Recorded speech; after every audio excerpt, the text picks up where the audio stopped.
మంత్రి కొల్లు రవీంద్ర జన్మదిన వేడుకలు కృష్ణా జిల్లా మచిలీపట్నంలో ఘనంగా జరుగుతున్నాయి. పుట్టినరోజు సందర్భంగా బందరుకోటలోని శ్రీ కోదండ రామస్వామి ఆలయంలో మంత్రి కొల్లు రవీంద్ర ప్రత్యేక పూజలు నిర్వహించారు. అనంతరం పట్టణంలో ఏర్పాటు చేసిన పలు కార్యక్రమాల్లో పాల్గొన్నారు. నగరంలోని ఏ కూడలి చూసినా మంత్రి నిలువెత్తు ఫ్లెక్సీలు దర్శనమిస్తున్నాయి. ప్రధాన కూడలతో పాటు టీడీపీ కార్యాలయాలు శుభాకాంక్షల ఫ్లెక్సీలు బ్యానర్లతో కలకల్లాడుతున్నాయి. అలానే టీడీపీ నాయకులు కార్యకర్తలు అభిమానులు పెద్ద ఎత్తున జన్మదిన వేడుకలు ఏర్పాట్లు చేశారు. నియోజకవర్గ పార్టీ కార్యాలయంలో కేక్ కటింగ్ కార్యక్రమంతో పాటు కొజ్జిలిపేటలో మెగా వైద్య శిబిరాన్ని ఏర్పాటు చేశారు. అలాగే అన్ని డివిజన్లలో అన్నదానాలు, రక్తదాన శిబిరాలు, సేవా కార్యక్రమాలను విస్తృతంగా నిర్వహించేందుకు ఏర్పాట్లు చేశారు.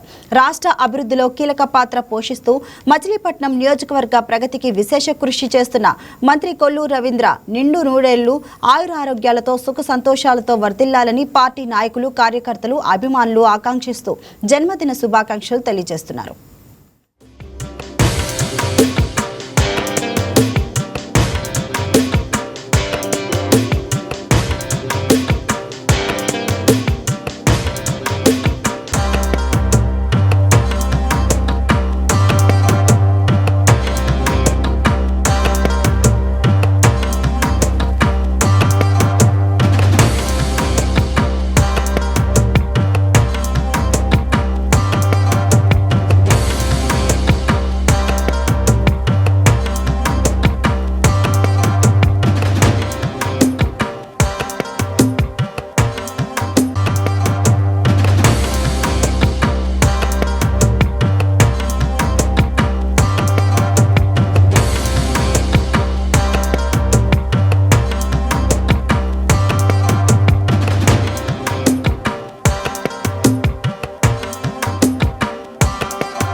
ఈరోజు మరి నా జన్మదినాన్ని పురస్కరించుకొని మరి నిన్నటి నుంచి కూడా చాలామంది అనేక సేవా కార్యక్రమాలు, అలాగే అనేక స్వచ్ఛందంగా ముందుకొచ్చి అనేక మంది పేదలకి అండగా ఉంటా ఉన్నారు.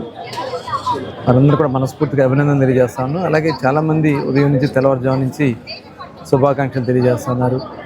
అందుబాటులో ఉన్న రానని వారు ఫోన్ల ద్వారా కానీ, అలాగే వేరు ప్రాంతాల్లో కూడా చాలా సర్వీస్ యాక్టివిటీస్ చేస్తున్నారు. వాళ్ళందరూ కూడా మనస్ఫూర్తిగా హృదయపూర్వక ధన్యవాదాలు తెలియజేసుకుంటూ, మరి ఇంతటి అభిమానం పొందడం నా పూర్వజన్మ సుకృతంగా నేను భావిస్తూ ఉన్నాను.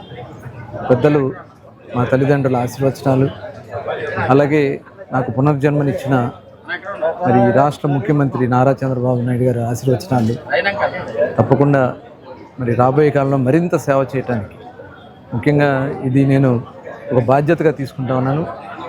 నాకు చూపించినటువంటి ప్రతి అభిమానాన్ని కూడా ఈ రాష్ట్రం కోసం, ఈ రాష్ట్ర ప్రజల కోసం, పేదవారి కోసం, ముఖ్యంగా బడుగు బలహీన వర్గాలకి మరి శాయశక్తిలో ఇంకా చేయాల్సింది చాలా ఉంది. నా చివరి శ్వాస వరకు కూడా ప్రజాసేవలో ఉంటూ మరి ముఖ్యంగా బడుగు బలహీన వర్గాల అభ్యున్నతి కోసం కృషి చేస్తానని కూడా ఈ సందర్భంగా తెలియజేస్తూ, మరొకసారి ఇంత అభిమానాన్ని చూపించినటువంటి ప్రతి ఒక్కరు కూడా హృదయపూర్వక శుభాకాంక్షలు, ధన్యవాదాలు తెలియజేస్తాను.